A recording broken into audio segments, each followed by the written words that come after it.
buenas tardes. Muchas gracias por acompañarnos en el día de hoy. Nos encontramos en la jornada sobre la memoria histórica. En concreto, hoy, día 12 de abril de 2016, se cumplen 85 años de que en España se celebraran las elecciones municipales que propiciarían la llegada de la Segunda República Española.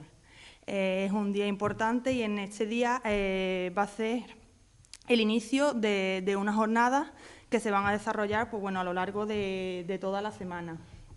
Hemos contado con una participación fundamental por parte de la Asociación del Coronil por la Memoria Histórica y, en el día de hoy va a haber una conferencia, va a tener lugar la conferencia.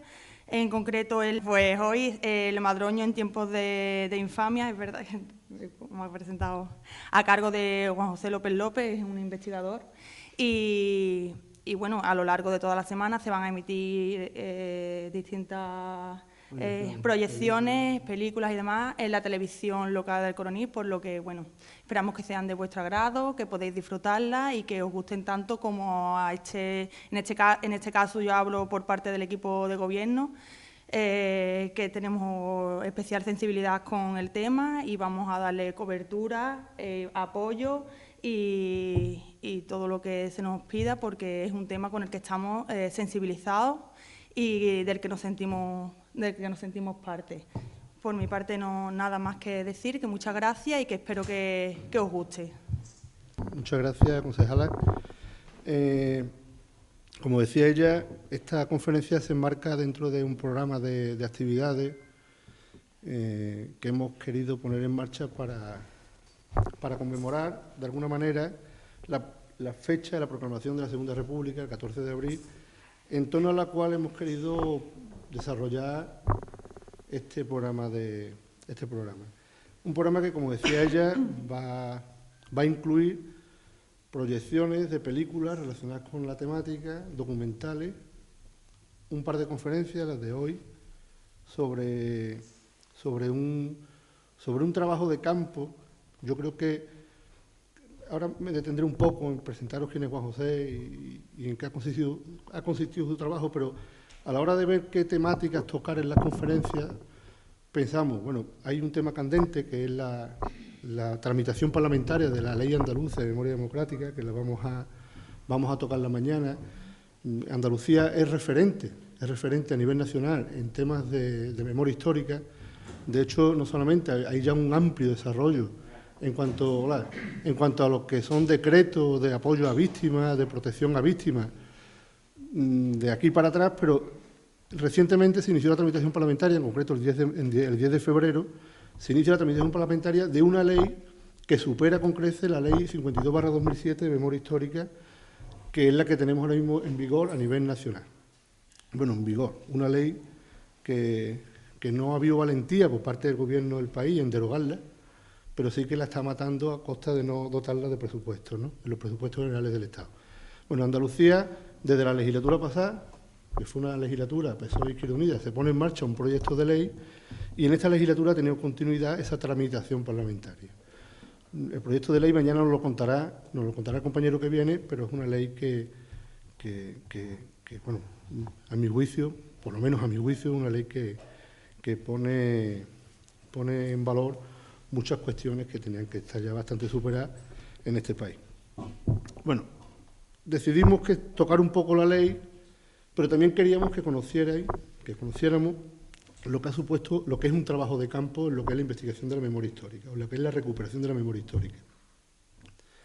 A mí el proyecto del Madroño es un trabajo que me tiene especialmente sensibilizado, no solamente por la vinculación personal que tengo con Juan José, que ahora os cuento quién es, sino porque además el proyecto del Madroño parte de una colaboración conjunta, puede ser el ejemplo de lo que es una iniciativa local, en colaboración con lo que es un movimiento memorialista, con lo que era una asociación, la Asociación de Memoria Histórica y Justicia de Andalucía, y con lo que han sido las instituciones, teniendo en cuenta de que yo no debemos entender los trabajos de recuperación de memoria histórica, sino desde la perspectiva de una implicación de lo público, de la administración pública. Creo que eso debe de ser un compromiso de la administración pública, debe ser una política de Estado. No la hemos tenido nunca y esperemos que algún día sea posible. Bueno, a costa de pequeñas experiencias, digo pequeñas, grandes experiencias, como ha sido el caso del Madroño, pues se ha puesto de manifiesto que es posible lo que es una iniciativa de un investigador local con la colaboración de un movimiento representativo de víctimas y con lo que ha sido una implicación de la administración pública. Ha dado sus frutos, se han editado publicaciones, se han abierto fosas. Y luego vamos a terminar con actos institucionales el jueves, en el que pretendemos rendir homenaje a aquellos cronileños y cronileñas que por haber defendido los principios de libertad, justicia, sociedad, igualdad, dieron sus vidas o perdieron muchos años de libertad. Queremos hacer la ofrenda floral en el monolito que señaliza la fosa común del Coroní, pero también queremos, como ya se ha producido en el Pleno Municipal, donde se ha aprobado la declaración municipal del lugar de memoria del patio del Ayuntamiento, como patio de la memoria de la libertad, por haber sido el sitio donde muchos cronileños y cronileñas pasaron sus últimos días, sus últimas horas antes de terminar en las paredes de un cementerio asesinado o en una fosa común, o bien en años de presidio. Esto ha sido posible también gracias al apoyo de las instituciones, lo tengo que decir, lo tengo que reconocer. Ha habido un trabajo por parte, yo tengo que agradecer la colaboración de los compañeros que vienen desinteresadamente a participar en esta jornada. Tengo que agradecer también el trabajo de los compañeros que componemos este proyecto de Asociación de Recuperación de Memoria Histórica del Coroní, pero por supuesto tengo que agradecer también el apoyo de la institución, del Ayuntamiento del Coroní, que desde que le planteamos la idea, creo que en el verano, ¿no, Miguel? Luego se concretó a final de año, pues bueno, hemos contado con su colaboración. Y yo creo que es de honrado reconocer las cosas cuando se producen. Bien, dicho todo esto y pidiendo, invitaros y agradeciendo vuestra presencia y invitando a los vecinos de este pueblo a que estén presentes en estas actividades, voy a hacer una pequeña presentación de lo que de quién es Juan José y de lo que ha supuesto su trabajo. Bueno, para continuar dándole la palabra a él. Bueno, Juan José López es psicólogo, es una persona que profesionalmente se dedica a programas de servicios sociales especializados, atención a personas con discapacidad intelectual. Es nieto de asesinado durante la represión franquista en la provincia de Sevilla, fue miembro de la Junta Directiva de la Asociación de Memoria Histórica y Justicia de Andalucía y de la Plataforma Andaluza de Apoyo a la Querella Argentina. Él ha presentado denuncia por el asesinato de su abuelo, Juan López Pérez, minero del Madroño, asesinado en el año 1936, presentó denuncia en el Juzgado número 1 de lo Criminal y Correccional de Buenos Aires, denuncia que está incorporada a la causa 4591/2010, que es la única causa que hay en el mundo que investiga los crímenes franquistas, de la represión franquista y de la dictadura franquista. Es autor del libro A morir toca, El Madroño en tiempos de infamia, lo tienes ahí, ¿no? Un libro que tengo que decir que se agotó a los pocos días de haber salido publicado. Ya hay más, ¿no? Ya hay más. Bueno, verá, tengo que aclarar de que los beneficios de la venta de este libro no van para Juan José ni mucho menos, no le interesa esa parte de la memoria, ¿no? Sino que sirven para reeditar nuevas ediciones porque lo que se pretende es que se le dé la difusión que no tienen estas investigaciones, pero que sí tienen otras que revisan lo que fue la revisión franquista de una manera muy interesada y bastante injusta. A él no le gusta mucho que se hable de él, pero a mí me gusta mucho hablar de él, porque es un gran amigo mío. Él ha participado como ponente en numerosas jornadas ante foros especializados sobre memoria histórica y en la actualidad coordina, junto con la Dirección General de Memoria Democrática de Andalucía, los trabajos de sumación de la fosa del Madroño y los trabajos de identificación de los restos. Para que os hagáis una idea, en la fosa del cementerio del Madroño, una de las que se encuentran en esa localidad, han aparecido 35 cuerpos de personas asesinadas, digo, teniendo en cuenta de que el Madroño tiene una población en torno a los 350, 360 habitantes. Estamos hablando que los cuerpos que se encuentran en la fosa son en torno al 10% de la población actual. ¿Entonces eran 1.000 habitantes? Entonces eran 1.000, sí. Recientemente, Juan José, por su condición de víctima, de descendiente de víctima y por su implicación en estos trabajos de recuperación de la memoria, ha sido nombrado compareciente en la Comisión de Enmiendas que se ha creado en plena tramitación parlamentaria de la Ley Andaluza de Memoria Democrática. Yo creo que te estrenas el día 21, ¿no? en el Parlamento andaluz. Bueno, a Juan José le asesinaron a su abuelo en las tapias del cementerio de Sevilla, solo por el hecho de haber pertenecido a un partido de izquierda, al Partido Socialista. Y esta historia nos une de alguna manera, no solamente la amistad que nos une desde hace muchos años, y nuestra dedicación profesional casi que similar, pero también nos une en la tragedia porque a mi bisabuelo también lo asesinaron en el mismo lugar por defender los valores de la República, los de la libertad, justicia social, igualdad. Y además probablemente sus cuerpos reposen juntos en la misma fosa 80 años después de sus asesinatos y 38, 39 después de que estemos en democracia en este país.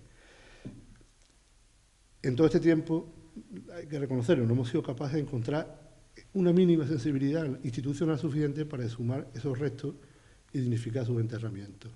Sospechamos que están en una de las fosas del cementerio de Sevilla y a ver quién le pone cascabel a ese gato, al del cementerio de Sevilla. Toda esta historia, nuestra historia, como otras tantas, se mezclan y se entrecruzan dibujando este triste panorama de un país definido por la evidente ausencia de un compromiso decidido por la reparación de la memoria de sus hijos. Ese deseo de conocer la historia oculta de sus antepasados, de sus convecinos, de su pueblo, y ese formar parte de la cadena transmisora de sus recuerdos, llevó a Juan José, a sumergirse en una búsqueda incansable y apasionada de la verdad sobre lo que ocurrió en su pueblo. Él, como familiar, como víctima, que de alguna manera también lo es, ha vivido con proximidad y con intensidad el dolor de las víctimas, se ha imbuido de sus suspiros por la ausencia, de sus lágrimas, de sus lutos, de sus ausencias de duelo, y todo ello ha influido en su personalidad, en su forma de sentir y en su forma de ser. Yo puedo dar buena fe de eso. Ha tardado varios años en componer ese puzzle de esta tragedia, pero ha abierto en Caná la historia de su pueblo y ha sabido rescatar del olvido las historias de vida de más de 100 represaliados y represaliadas del Madroño, que de una manera o de otra vuelven a cobrar vida en ese libro al que hacemos referencia, de A morir toca, el Madroño en tiempos de infamia. Pero como decía, su trabajo no ha quedado ahí, en la publicación de ese libro. Este año se ha ultimado la exhumación, como decía, de las 35 personas, de los cuerpos de 35 personas que se encontraban en esa fosa de su pueblo y que están esperando su identificación.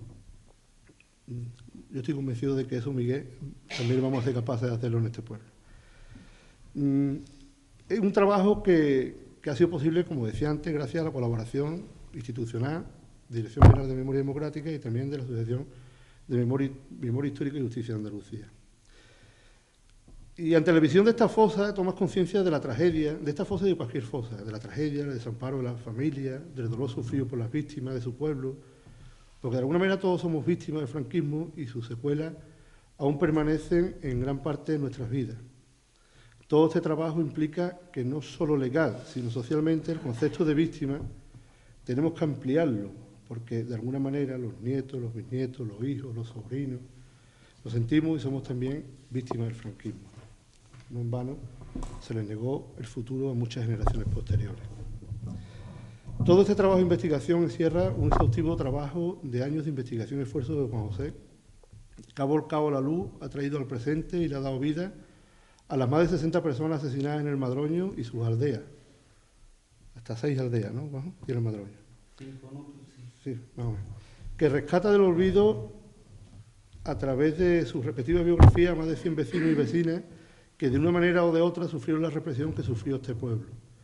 Entonces, de 1.041 habitantes, como él apuntaba antes, que fue tomado el 26 de agosto de 1936 por la columna de militares golpistas capitaneadas por el fascista Álvarez de Rementería, curiosamente hermano de otro Álvarez de Rementería que toma el coronel junto con el capitán de corbeta Ramón de Carranza el 31 de julio del 36. El destino también nos ha unido en esta triste coincidencia.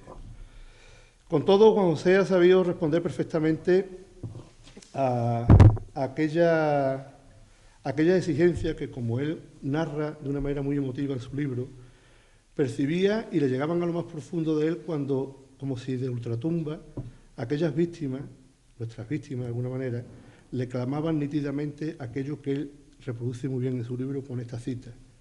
Cuéntalo, tienes que decir que es verdad, que fuimos reales, cuenta que una vez existimos, que tuvimos una vida y cuenta también por qué nos la arrebataron.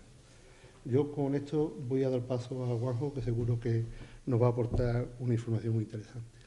Muchas gracias.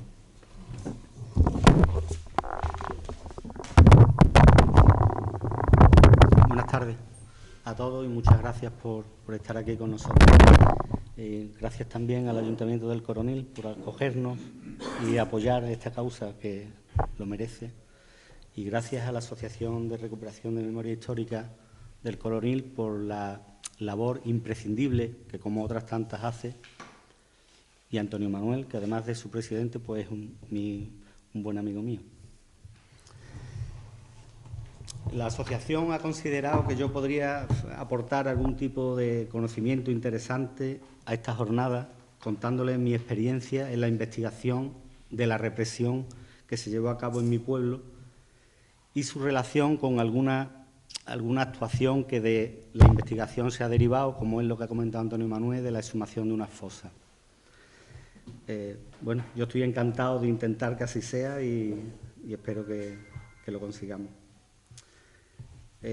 Yo a todos los que están aquí esta tarde lluviosa les supongo sensibilizados en mayor o menor medida con el tema y supongo que ya conocerán muchas cosas relacionadas con la memoria.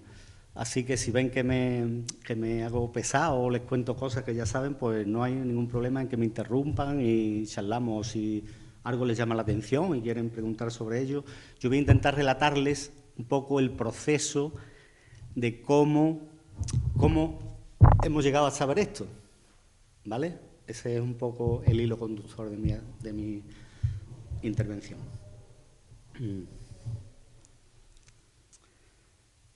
Seguramente todos los que estamos aquí hemos escuchado alguna vez comentarios del tipo ¿para qué hablar de eso?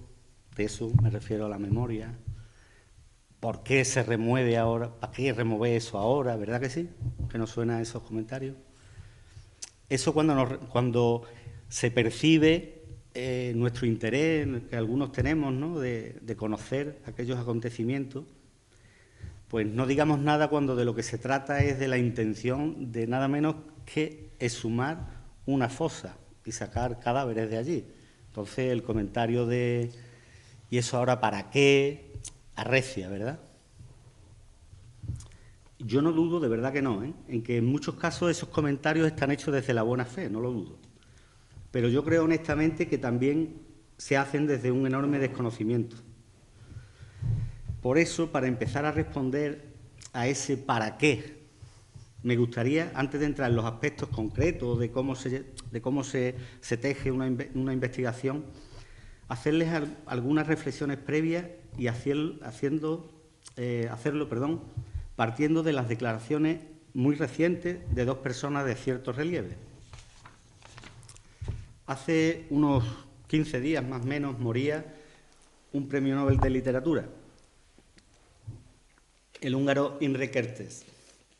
Este hombre había estado recluido en los campos nazis de concentración, entre ellos el de Buchenwald o el de Auschwitz. Este último, como saben, es un poco el símbolo, el icono universal de toda la tragedia y la devastación que supuso aquello. Y este hombre, poco antes de morir, nos advertía, porque una advertencia es, en una entrevista en el diario Le Monde, de lo siguiente, decía Kertész: Auschwitz no ha sido un accidente en la historia. Muchos signos de hoy demuestran que su repetición es posible. Unos días más tarde de su muerte, poco más de una semana hará, en una entrevista al presidente del Gobierno de España, un periodista le hacía la siguiente pregunta: ¿le parece de sentido común que en 2016 miles de españoles no sepan todavía dónde están enterrados sus abuelos? El presidente respondía, voy a ser riguroso: a mí me gustaría que todo el mundo supiera dónde están enterrados sus abuelos, pero no tengo claro que sea cierto eso que usted me dice, ni que pueda hacer nada el Gobierno por arreglarlo. El periodista, con cara de póker, le repreguntaba, le decía: hombre, cierto sí que es, señor Rajoy. La respuesta: sí, hay mucha gente que evidentemente no lo sabe, claro. Es decir, después de lo que ocurrió en España hace años, Lo que me parece más de sentido común es que intentemos que cosas de esas no se vuelvan a repetir en el futuro y no estar dándole vueltas de manera continuada al pasado. Dicho así, ¿verdad?, pareciera que la gente que estamos interesada en conocer con exhaustividad el pasado es que tuviéramos ganas de que aquello se repitiera. Yo creo que está fuera de lugar tener que justificarse ante eso, ¿no? Le hubiera costado en ese momento absolutamente lo mismo, le hubiera costado al presidente haber tenido una palabra amable, neutra, haber ofrecido el apoyo del Gobierno, aunque hubiera sido un brindis al sol, ¿no? Pero, sin embargo, optó por negar la mayor, es decir, por poner en duda de que existía esa realidad, ¿no? Así se entiende el rosario de declaraciones claramente injuriosas que soportamos día sí y día no desde otros diputados, otros portavoces, alcaldes variopintos, ¿no? En la prensa tenemos ejemplos casi a diario.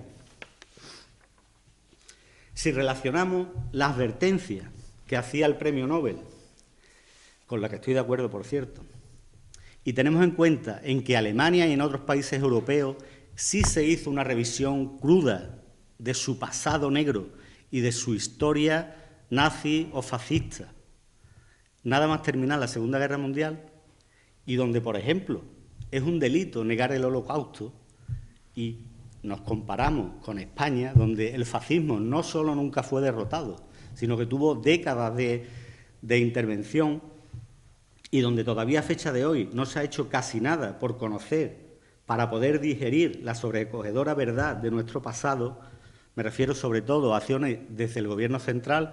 Antonio Manuel ya ha explicado un poco el tema. Es verdad que la Administración autonómica algo se mueve, es incomparable la voluntad o la actitud respecto al Gobierno central, eso es así, ¿no? En los ayuntamientos algo se mueve, pero necesitamos más movimiento. Es verdad, si tenemos en cuenta las diferencias que decía entre Alemania y España, pues podemos hacernos una idea de que nuestra situación respecto al futuro en este tema es un poco delicada o inquietante desde mi punto de vista.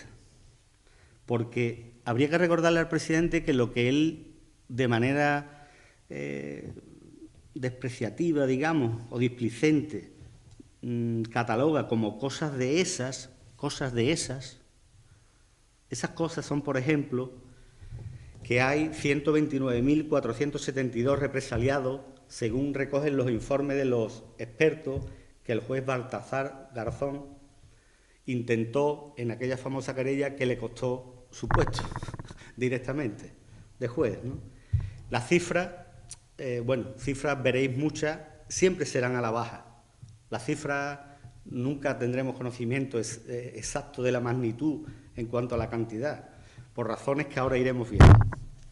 Otra de esas cosas que dice el presidente es, por ejemplo, las 2.382 fosas comunes que tiene catalogada el Ministerio de Justicia, 614 fosas en Andalucía, de nuevo cifras muy a la baja, porque el mapa de fosas de la Junta de Andalucía, por comentarles un caso concreto, es de mi pueblo. Por ejemplo, en mi pueblo recoge 2 fosas comunes, una la que se ha sumado en el cementerio municipal y otro enterramiento individual, ¿vale?, que se sumó en los años 80. Sin embargo, en mi pueblo hay además, al menos seguro, otras 2 fosas comunes, al menos otros 2 enterramientos individuales, aunque en este caso técnicamente al igual no podíamos catalogarlos de fosas, porque lo que ocurrió de verdad es que los asesinados fueron abandonados literalmente en el lugar del asesinato y las alimañas hicieron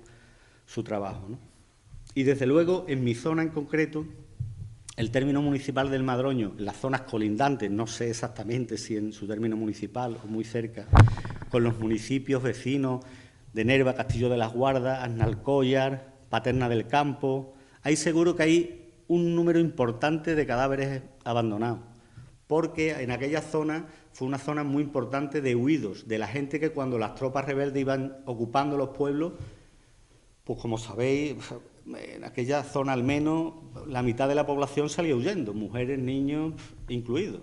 Estuvieron meses por ahí, las mujeres y los niños fueron volviendo cercana a la Navidad de 1936, pero concentraciones de huido hubo durante meses y durante años en las zonas de la Pata del Caballo, se llama allí, que es una reserva natural, una zona en concreto de Charco Frío. Allí las batidas de regulares, de las arcas famosas, fueron permanentes y gente que mataban por allí, allí se quedaba. Es decir, son verdaderos cementerios en el campo, vamos. Y una vez más serán ya incuantificables. Otra de esas cosas son los centenares de miles de personas encarceladas, de los que casi un 70% sufrieron trabajo esclavo además, o los cientos de personas que murieron de pura hambre y miseria en las cárceles. En el Madroño, que como ya ha dicho Antonio Manuel, tenía 1000 habitantes para utilizar cifras exactas, 5 de sus vecinos murieron mientras cumplían condena en la cárcel, ¿vale? Y en la provincia de Sevilla, el investigador José María García Márquez documenta 765 muertos entre la prisión provincial y otros depósitos municipales y otros lugares de detención. O los miles de mujeres vejadas, rapadas, violadas, o los miles de domicilios saqueados, la rapiña económica, las depuraciones profesionales, la incautación de bienes, en fin, un régimen que se fundó sobre una gran matanza y que se perpetuó reprimiendo duramente y asesinando con frialdad hasta el último minuto de su existencia. Régimen que el partido que lidera el presidente se resiste una y otra vez siquiera a condenar, ni aunque sea de manera meramente formal. El presidente tampoco tiene claro que puede hacer algo el Gobierno por arreglarlo. En este punto hay que reconocerlo, es coherente consigo mismo, claro, porque si niega la existencia del problema, pues difícilmente puede pensar en alguna solución. Pero nosotros podemos darle alguna pista. Por ejemplo, podría interesarse por el paradero de los archivos de las entonces comandancias militares que en cada pueblo había y que facilitarían enormemente la cuantificación de la masacre. O podría desclasificar miles de documentos militares que mantiene clasificados a pesar de haber sobrepasado con creces los plazos que establece nuestra propia legislación. Podría hacer algo por cumplir diversos tratados internacionales suscritos por el Estado español en materias tales como los derechos humanos o de acceso a la información. Podría hacer, aunque fuera algún caso, a las recomendaciones en esta materia del Consejo de Europa o a las del Relator Especial de las Naciones Unidas o a las de su grupo de trabajo de desapariciones forzadas. Tal vez podría aplicar siquiera la conocida como Ley de Memoria Histórica, a la que antes se refirió Antonio Manuel, por más insuficiente que esta sea. Podría dejar de tratar a las víctimas del franquismo como víctimas de cuarta categoría y asumir como obligación la dignificación de las mismas. Podría dar orden a los juzgados para que se personasen cuando se encuentran restos humanos con evidencia de muertes violentas. Sí, ya creo que podría hacer cosas, ¿verdad que sí? Y él lo sabe. En fin, entrando ya en el proceso concreto de mi investigación, creo que siendo esta muy local, claro está, muy singular por tanto, como cualquier otra, pero forzosamente comparte muchos elementos comunes en cuanto a las escasas fuentes de información a las que necesariamente tenemos que acudir. Las conclusiones de esta investigación pueden extrapolarse al resto del territorio. Bueno, pues lógicamente la muestra es muy pequeña, así que desde el punto de vista puramente estadístico no serían extrapolables. Pero ya les digo que en el proceso, que ha sido largo y arduo, de investigación, pues lógicamente yo he tenido ocasión de conocer y leerme otras investigaciones de este tipo, locales, muchas investigaciones locales, investigaciones de gran nivel a nivel provincial, García Márquez, Paco Espinosa, Francisco Moreno, y desde luego mi impresión es que al menos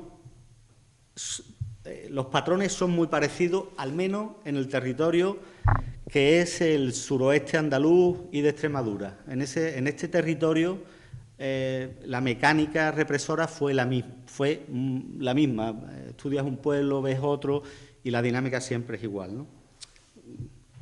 Llegan las tropas, la mitad de la población está en el campo, pero de la mitad que queda en el pueblo se hace una matanza. Los primeros días, mi pueblo entraron las tropas rebeldes el 26, pues entre la noche del 27 y 28 se hizo la gran matanza. Después hay otros casos particulares, como veremos, pero se hace una gran limpieza.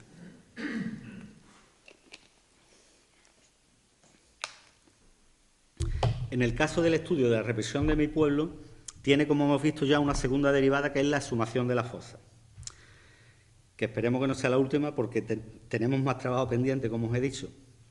El tema de la fosa nos obliga inevitablemente a tener que afinar un poco más y apurar los datos que tenemos y a multiplicar las comprobaciones de los mismos.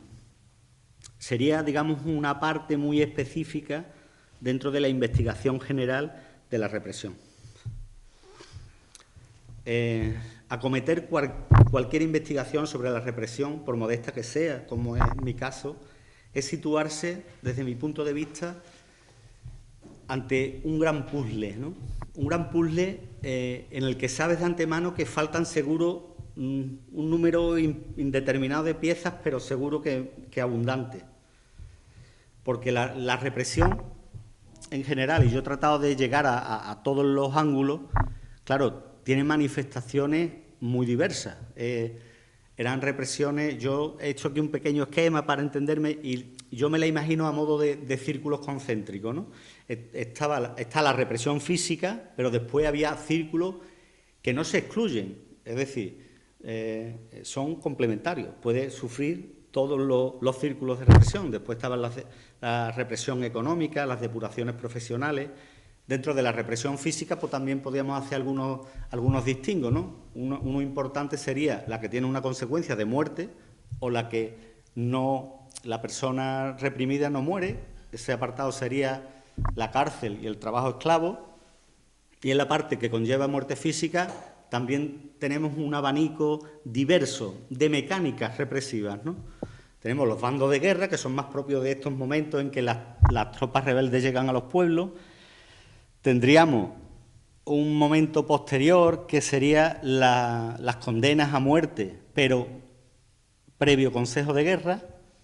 Tendríamos los muertos en prisión, que son, como hemos visto, unos números apabullantes. Tendríamos las batidas que se daban desde los pueblos, en los campos, aunque yo en mi estudio batidas y bandos de guerra las he homologado, las he juntado, la cuantificación, porque realmente es verdad que hubo enfrentamientos armados con los huidos, ¿no? Con escopetas de caza que tenían y este tipo de cosas, pero en concreto los casos que yo he estudiado, aunque mueren en batidas, pero realmente la mecánica se hacían las cacerías humanas, pero no he encontrado ni un solo caso de intento siquiera de resistencia. Es decir, ellos trataban de escaparse, de escabullirse, de salir del círculo, pero cuando los detenían, simplemente los detenían y los asesinaban. Es decir, que prácticamente bando de guerra, muerto en batida, en los casos que yo he estudiado apenas había diferencia.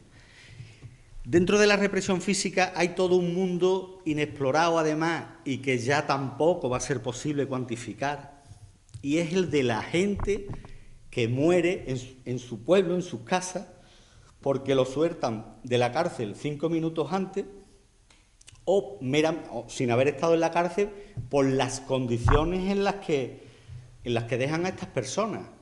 Estoy hablando de gente que se queda huérfana, sin soporte familiar, que se queda viuda, que pierde su trabajo, que es un apestado por rojo en el pueblo, etcétera.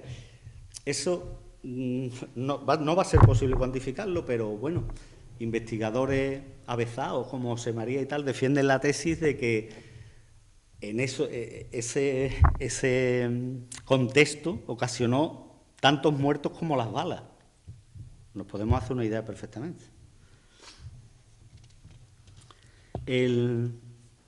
si el conocimiento exacto de las víctimas de la represión posterior al golpe militar del 36, en sus distintas modalidades, que he tratado de comentaros, ¿no?, por distinguirlas, desde mi punto de vista es una empresa sencillamente imposible. Digo el conocimiento exacto. No quiero decir que no tengamos que esforzarnos por conocer hasta donde podamos,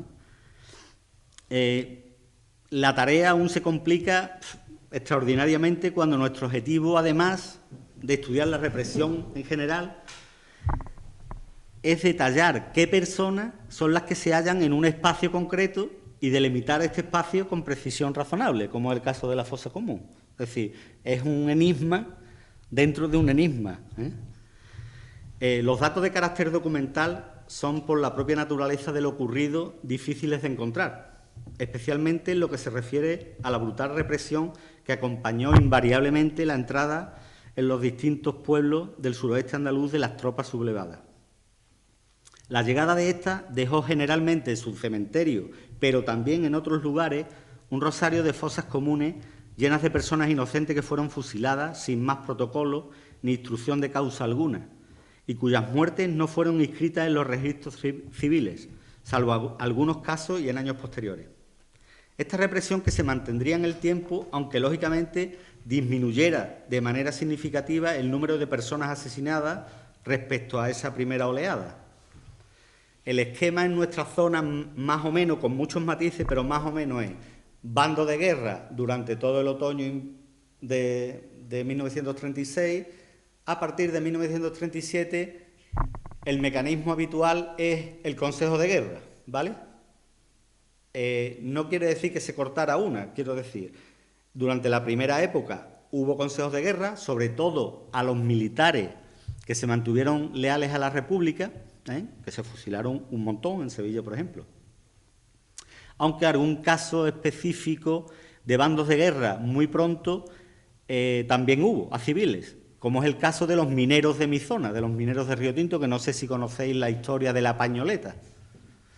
Bueno, básicamente, por no extenderme, el sábado 18 de julio por la tarde, en la cuenca minera, que está muy próxima a mi pueblo, Río Tinto, Nerva y esto, se formó una columna de mineros a cargo de 2 diputados, de Cordero Bel y Gutiérrez Prieto, que se vinieron dando un rodeo por La Palma con idea de sofocar o de venir a ayudar, de reprimir la rebelión de Queipo en Sevilla.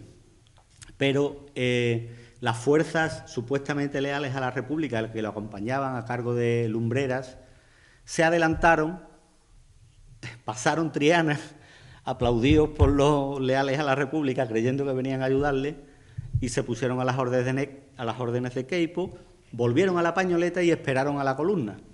El domingo por la mañana hubo allí una carnicería importante, se detuvieron a un montón de gente y se juzgó en ese mismo agosto a 68 personas, de las cuales se condenó a muerte a 67. Tan solo un menor de edad, Manuel Rodríguez Méndez, de San Juan del Puerto, se salvó del fusilamiento.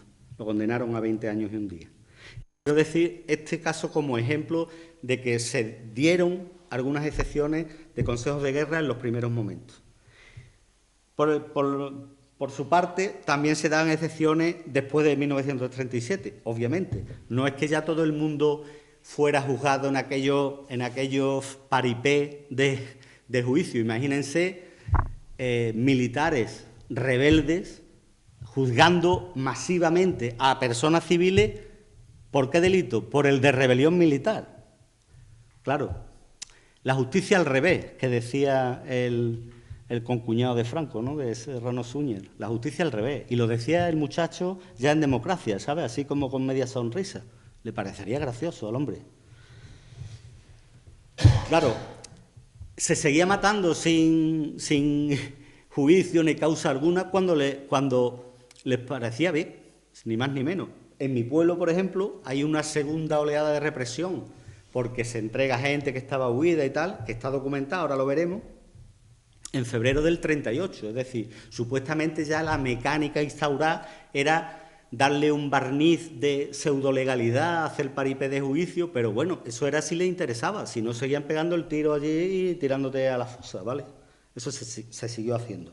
Se siguió haciendo, por supuesto, durante todo el franquismo. Habréis escuchado hablar de la ley de fuga, que es la ley que nunca existió, que era cuando las fuerzas del orden, la Guardia Civil casi siempre, pues le pegaba un tiro a una persona y ¿qué ha pasado? Que se ha intentado escapar, ya está.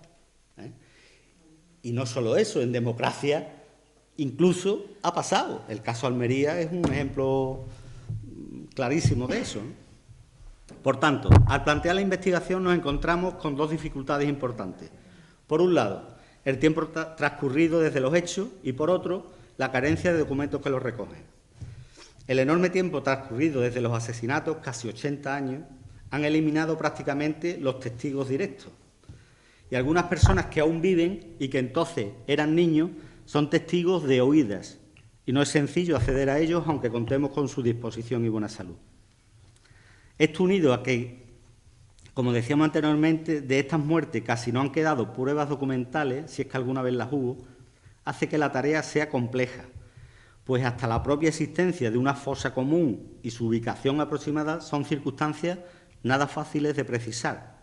De hecho, en algunos sitios en el que los vecinos tenían conciencia de que allí había una fosa y tal, pues se ha fracasado, se ha abierto, oye, y no sabemos si es que se ha expoliado en tantos años que han pasado, si nunca estuvo, porque aquí se ha jugado mucho al engaño. Por ejemplo, en el Castillo de las Guardas no se ha encontrado la del cementerio municipal. No sabemos si es que se ha edificado encima de la fosa. La cuestión es que no ha aparecido, ¿no? Entonces, no obstante lo dicho, en el Madroño la memoria de los testigos y la transmisión oral, aun con sus evidentes limitaciones, conservaron en gran medida los detalles de la masacre realizada. Sin ellos sería imposible a fecha de hoy reconstruirla de manera aceptable, aunque siempre incompleta. En mi opinión, este conocimiento, esta memoria, se ha conservado en mayor grado en los pueblos pequeños. Alguna ventaja tenemos que tener, ¿vale? Esta memoria duradera de la tragedia. Claro, es una cuestión pura de cantidad, ¿no? En pueblos que tuvieran 15.000 personas, pues los testigos podrían acordarse de lo que ocurrió en su calle, como mucho de lo que ocurrió en su barrio, pero no del alcance de todo el pueblo, ¿no? Me refiero a las primeras décadas, claro. Ya en las generaciones sucesivas, el desconocimiento, que es casi absoluto, pues es lo mismo. En mi pueblo, que es muy chico, también el desconocimiento es igual que en los pueblos grandes, ¿vale?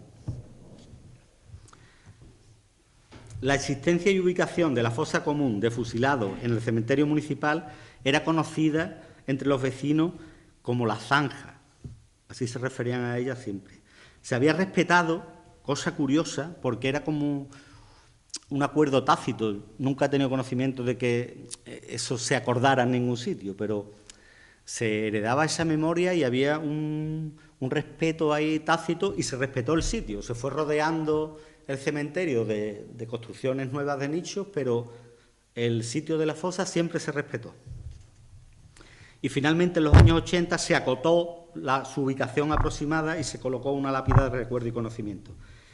Incluso algunos de los informadores recordaban quiénes eran los asesinados casi en su totalidad, en lista completa. Bien es cierto que de manera un poco incompleta, a través de parentesco, de apodos. Yo recuerdo que cuando conseguí hacer un primer listado aproximado, todo a base de testimonios orales, pues claro, yo tenía la lista de personas, pero lo que tenía realmente son ejemplos reales, ¿no? El Colilla, el Francés, ¿vale? El Rerre, una mujer que le decían la costurera y además mataron a su marido, y un matrimonio de las hijas, ¿vale? Este era mi primer guión. ¿Cuál es el paso siguiente del investigador? Ponerle nombres a eso. ¿Cómo se hace eso? Pues en mi caso, creo que no hay otro, es trillando literalmente una y otra vez los padrones municipales y los censos electorales sobre todo, ¿vale? Hasta ponerle nombre. Una vez puesto nombre, ponerle edad y localizar los posibles descendientes. Estos dos datos son importantísimos con el objetivo de una exhumación, ¿no? Porque la edad va a ser fundamental para los forenses y los familiares, bueno, además de informarlo de la actuación, claro, van a ser vitales para poder hacer, siempre que sea posible, un posterior análisis de ADN y confirmar las identidades, ¿vale? Aunque de manera habitual se tiende a minusvalorar y menospreciar los testimonios como prueba, porque indudablemente están sometidos a los efectos propios del paso del tiempo y a las malas pasadas que la memoria suele jugarnos, los testimonios orales han sido fundamentales para que supiéramos con bastante certeza, al menos a priori, pues siempre hay márgenes de error, quiénes eran las personas que ocupaban dicha fosa. Esta información recabada de numerosas personas, muchos de ellos familiares, han mantenido altísimo grado de congruencia entre ellas. Pero, lógicamente, la investigación no debe conformarse con estos testimonios, que son condición necesaria, pero no suficiente, ni pueden detenerse en ese punto. Afortunadamente, aparte de estos valiosos testimonios, siempre es posible encontrar algunos indicios e incluso pruebas tangibles surgidas de manera colateral que se han conservado por diferentes razones y que suelen aparecer, además, en documentos oficiales de los propios represores. Pero hasta con estas debemos actuar con extrema prudencia y no dar nada por definitivo. Estas evidencias vienen a corroborar y a complementar a los testimonios, encajando, en mi caso, casi a la perfección con ellos. Comenzamos en cuanto a la documentación con un documento excepcional que se conservó en el Archivo Histórico Nacional, en su fondo de expedientes policiales, cuando la intención era justamente la contraria, que no se conservara. ¿Por qué? Pues lo demuestra que han desaparecido los datos referidos a todas las provincias, excepto los de Álava y Sevilla. Volvemos a tener suerte, ¿vale? Sevilla está incompleta, faltan algunos pueblos, y además es que traigo el listado de pueblos. Y además hay 6 pueblos que, además del cómputo de víctimas, bueno, era muy exhaustivo el análisis porque distinguía entre fusilados, huidos, desaparecidos, trabajadores en batallones, era muy preciso, ¿vale? En 6 pueblos, además de la cuantificación, hay relaciones nominales, es decir, listas de personas que se habían fusilado. Claro, eso nos hace tener la duda razonable de si existieron estos listados en más pueblos. Posiblemente sí, en su momento.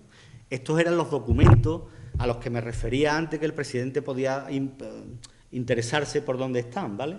Porque estos archivos de los que fueron las comandancias militares es terrible, pero es que le perdimos la pista hacia 1983, lamentablemente, ¿vale? Este documento del que hablo se elaboró en 1938, ¿vale? Y era una exhaustiva información pueblo por pueblo, como os he dicho, de todo el territorio controlado por los reverdes. En el Madroño, en este documento, que está fechado 30 de septiembre del 38, es decir, todavía no ha terminado ni la guerra, ¿eh? Según informaba la Guardia Civil, había 40 vecinos fusilados. Además, especificaba, porque mi pueblo es, como ha dicho Antonio Manuel, el pueblo del Madroño, y además tiene 4 aldeas, por si éramos pocos, ¿sabes?, bien repartidos. El informe especificaba los fusilados del pueblo y de cada una de las aldeas. Fijaros el detalle de control sobre la matanza. Claro, estas cifras a mí me permiten dar verosimilitud, si es que te había duda, al relato testimonial y nos ayuda a enmarcar de modo general las grandes cifras de la matanza, que no es poca cosa, claro, pero solo es un primer paso de nuevo, porque ni siquiera este informe era del todo exacto, ¿vale? Ni siquiera este informe. En mi pueblo en concreto refiere 6 mujeres fusiladas, pero no es verdad, eran 8 mujeres, ¿vale? Y porque mi pueblo, por ejemplo, incluía, en contra de lo ordenado, a personas fusiladas en Sevilla capital, que fueron 4, mi abuelo entre ellos, ¿vale? Las órdenes sobre el informe era que no se incluyera la gente que no se había matado en el pueblo, pero como los informes los elaboraban mucha gente distinta, pues entendía bien o mal las instrucciones. En el caso de mi pueblo, las entendieron mal. Computaba probablemente, además, otras personas asesinadas en batidas, a las que antes me referí, o quemadas en el campo, y puede que también computara a otros vecinos asesinados en otros pueblos. Circunstancias, todas ellas, enormemente importantes para nuestro objetivo de estudio de lo que es la fosa en concreto, ¿vale? Otro sitio en el que podemos recabar información, aunque no es probatorio, sí como refrenda al marco general, en el archivo de la Diputación Provincial de Sevilla, en la consulta de los boletines oficiales de la provincia, podemos encontrar la reseña de la apertura de expedientes de incautación de bienes, ¿vale?, que se hicieron a miles. Claro, si uno llega a esos archivos sin ninguna información, allí no va a encontrar víctimas directamente, ¿vale? Pero si ya lleva medio trabajo la información, caso de mi pueblo, de nuevo, yo he encontrado referencias de expedientes de incautación de bienes a 16 vecinos, ¿vale? 13 habían sido asesinados, ¿vale? Si hubiese encontrado, que no ha sido el caso, pero por eso es necesario revisarlo, porque si ahí aparece un nombre del que yo no tengo noticias previas o tal, me obliga a saber quién es esa persona, qué relación tenía, porque el figurar ahí es un síntoma tremendo de que podía haber sido víctima, vamos. Otra fuente, esta sí de obligada consulta, lógicamente es el registro civil, porque aunque estas muertes no se registraron en un principio, con el paso del tiempo se produjeron algunas inscripciones, ¿vale? Normalmente por una necesidad muy perentoria de su viuda, de sus descendientes, y en los años 80, a causa de la ley de pensiones del 79, hay un repunte muy importante de inscripciones de víctimas de la guerra en los registros civiles. Otra cosa es lo riguroso de los datos que en esas inscripciones figuren, ¿vale?, en cuanto al lugar de muerte, fecha de muerte o circunstancias, porque muchas tenemos comprobado que son poco rigurosas, digamos, ¿no? Claro, entonces ya había pasado mucho tiempo, los objetivos eran otros y digamos que mentiras piadosas se aceptaban más fácilmente, ¿no? Por eso hay que ser siempre muy cautos con los datos que encontramos, ¿no? En el caso del Madroño, en el registro civil hay, de los 5 vecinos que murieron en prisión, hay 2 inscripciones. Claro está, inscripciones que están hechas porque se comunicó desde las prisiones la muerte de estas personas para que se inscribieran en el registro civil. Curiosamente, y en este caso no sé si es una pura casualidad, son las 2 mujeres. O sea, hubo 2 muertas en prisión, las 2 mujeres están inscritas en el registro civil, los 3 hombres no, ¿vale? Al margen de estas muertes, de los bandos de guerra, hay 6 inscripciones. La primera de ellas data de junio del 1941, es decir, hago bien la cuenta, 5 años después del asesinato, ¿vale? 5 años después, la primera inscripción, ¿vale?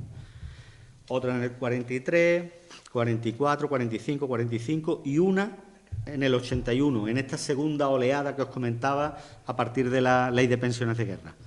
Estas inscripciones nos aportan, además de la confirmación de la muerte de la persona, algún otro matiz que puede ser de gran utilidad cuando se realice la exhumación propiamente dicha. ¿Por qué? Porque algunas son muy precisas. Os leo literalmente lo que ponen las inscripciones. Por ejemplo, de una. A la 1 de la madrugada del 28 de agosto del 36, por aplicación de bando de guerra. Otra. Bando de guerra a las 21:30 horas del 28 de agosto del 36, en las puertas del cementerio, enterrado en fosa común. Bando de guerra a las 23 horas del 27 de agosto, en el risco de los ladrones, su cadáver trasladado al cementerio. Bando de guerra el 28 de agosto, enterrado en el cementerio. Bando de guerra en las tapias del cementerio, 28 de agosto. Bando de guerra a las 23 horas del 15 de septiembre del 36, fosa común.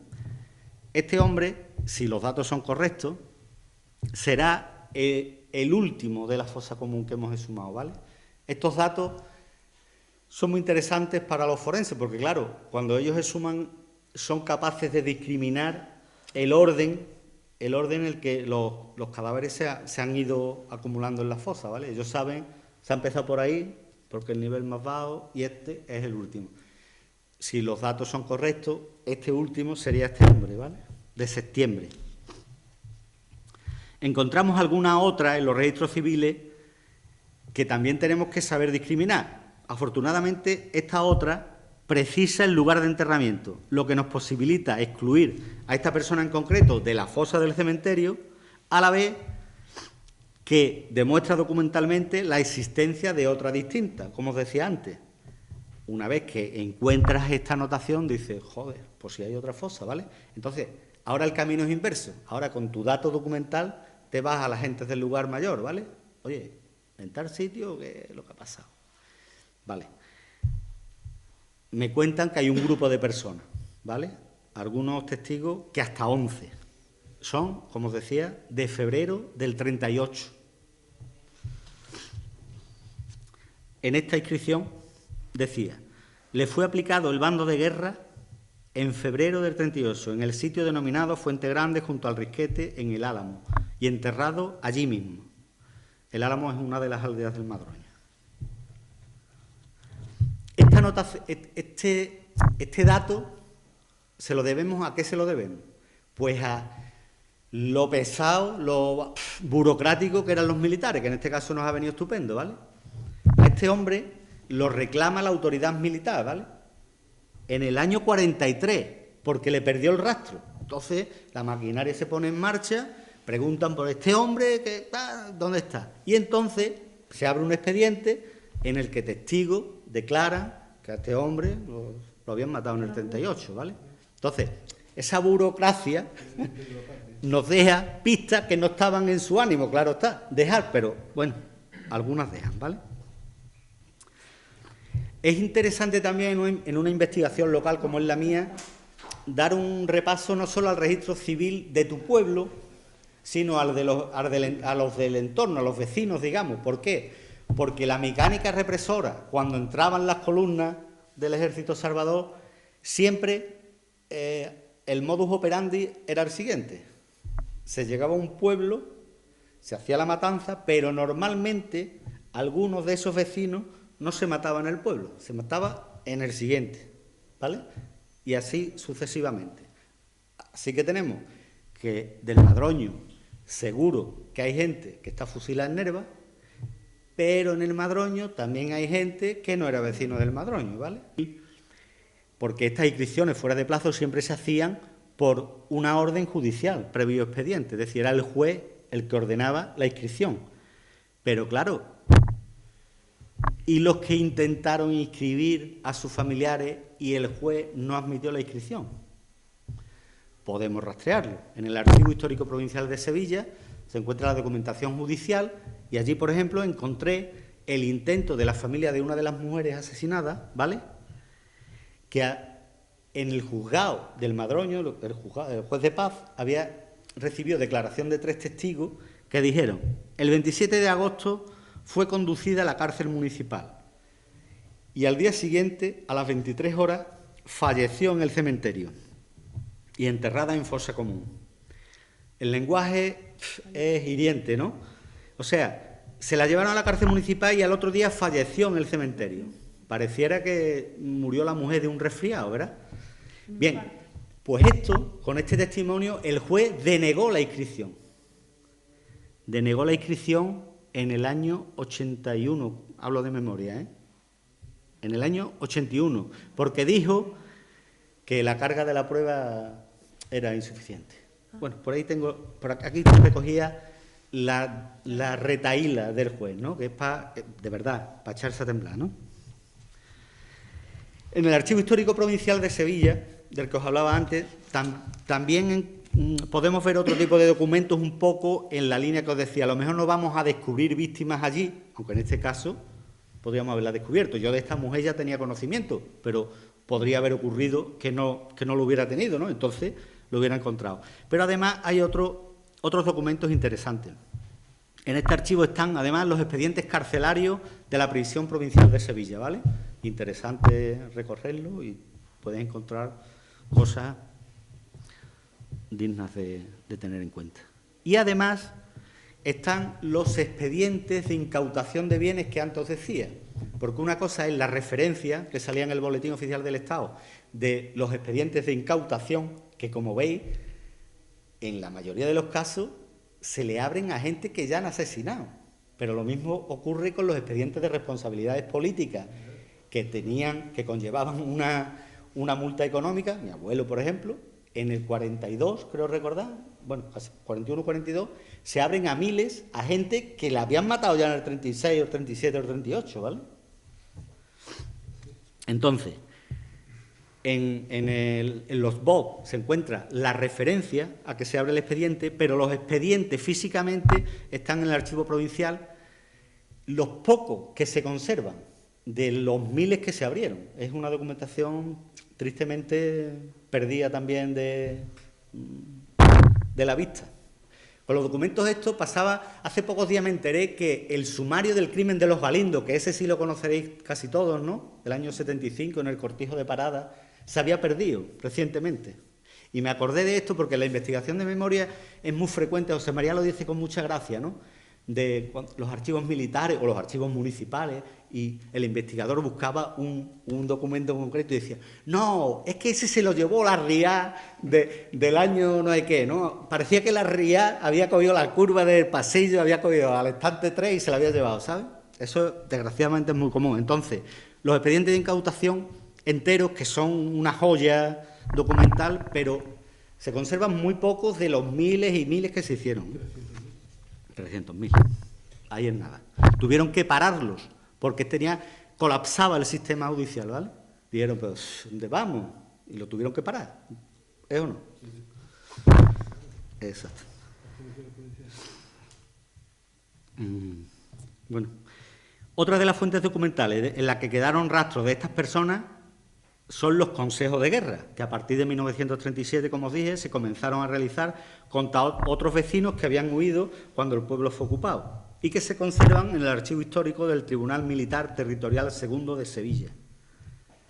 Y yo creo que se conservan porque nunca pensaron que lo íbamos a ver, sinceramente.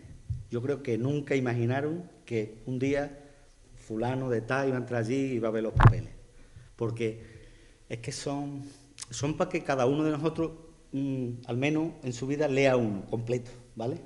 La declaración de los testigos es espeluznante. Entonces, en estos consejos de guerra, claro, aquí se condenó a muerte a vecinos del Madroño, por ejemplo, hubo 15 condenas a muerte. Al final Franco conmutaba graciosamente, ¿no?, para unas pocas, y solo los condenaba a 30 años, y bueno, otras se ejecutaban, ¿no? Una de ellas fue mi abuelo. De mi pueblo ejecutaron a 4 personas tras consejos de guerra. A una persona de ellas, 3, lo fusilaron en las tapias del cementerio, y a una cuarta persona que había sido alcalde del pueblo, José Ramón Esteban Ruiz, lo mataron por garrote vil, ¿sabéis lo que es, no?, el tornillo, en el patio de la prisión, ¿vale? Los muertos por garrote vil se hacían en el patio de la prisión, para que el resto de los presos lo vieran, ¿no? Eso. Entonces, aparte de la gente que era objeto del Consejo de Guerra, en los testimonios y otros testimonios, pues ahí se escapaban datos, pistas de otra gente que ya habían limpiado en la matanza de agosto del 36, ¿vale? Yo en los consejos de guerra, en varios, en todos los que he encontrado contra vecinos de mi pueblo, pues he encontrado referencias, bastantes referencias. Por ejemplo, encontré una de 2 personas que precisamente, porque en mi investigación, como os he dicho, ha sido fundamental, los testimonios orales, fundamental para arrancar, ¿no? Es que sin testimonios orales no sabríamos ni la mitad, ¿eh? Así de claro. Pero bueno, también se me ha dado el caso contrario, ¿no? Es verdad que he encontrado yo documentalmente algunos, pocos, que no me habían hablado, estamos malos de tiempo, que no me habían hablado, y otros que curiosamente, aunque he encontrado la referencia documental, me ha pasado en un par de casos. Uno, de un informe de la Guardia Civil de un muerto en Batida, que dice que es vecino del Madroño, y yo no he sido capaz de recomponer su historia, ¿vale? No lo he encontrado en los padrones, no he encontrado quien me diga era familia de tal. Bueno, ahí he fracasado, solo tengo el documento. Pero en otro caso, es este que os refiero, y que computo en mi hipótesis de que está en la fosa. ¿Por qué lo hago? Aunque no he encontrado a este hombre más allá de, porque lo citan en un consejo de guerra junto a otra persona que está claro que está allí, ¿vale? Y lo citan juntos y el testigo dice: fulano de tal y fulano de tal fueron sancionados con el bando de guerra de la división por las fuerzas nacionales, ¿vale? Yo ante eso tengo que decido que el hombre este está allí. No me puedo equivocar, claro, pero quiero deciros la permanente toma de decisiones en cuanto a esto me vale, esto no me vale, ¿eh? En esta sumaria aparecen referencias de otros sancionados, le llamaban ellos, ¿vale? Que por el contrario lo más probable es que no se encuentren en la fosa, ¿vale? Pero también encuentro las referencias. Tengo el caso de un chaval de 21 años, ¿vale?, que aparece en dos sumarios, se hace referencia a que fue fusilado y tal. Este chaval había huido, no dejaban de darle ruido a sus padres y decidió el chaval entregarse, ¿vale? Y tal como se entregó, lo fusilaron allí. Pero esto ya no sé la fecha exacta, pero debió ser, imagino yo, noviembre, por ahí, ¿vale? Entonces, este chaval no va a estar en el cómputo de fosa, porque lo enterraron, digamos, a 1 metro. La fosa se terminó en septiembre del 36 y a 1 metro enterraron a este chaval, ¿no? Y ya sí tengo referencias precisas de que cuando muere su padre en el 50 y tanto, exhuman su cadáver y lo enterran junto en ese lugar, ¿vale? Luego encuentro la referencia, pero sé que esta persona en concreto no está, ¿no? Encontramos referencias de otros asesinados que lo habían sido en Batidas, como os he dicho, muy cerca al pueblo, Bernabé, Emiliano, y en esa misma batida, ese día mataron a 3 personas, ¿vale? Y de esta tercera persona encuentro una referencia documental en un sumario, pero la encuentro con el apodo, dice exactamente el testigo, un tal Solano al que le fue aplicado el bando de guerra, ¿vale?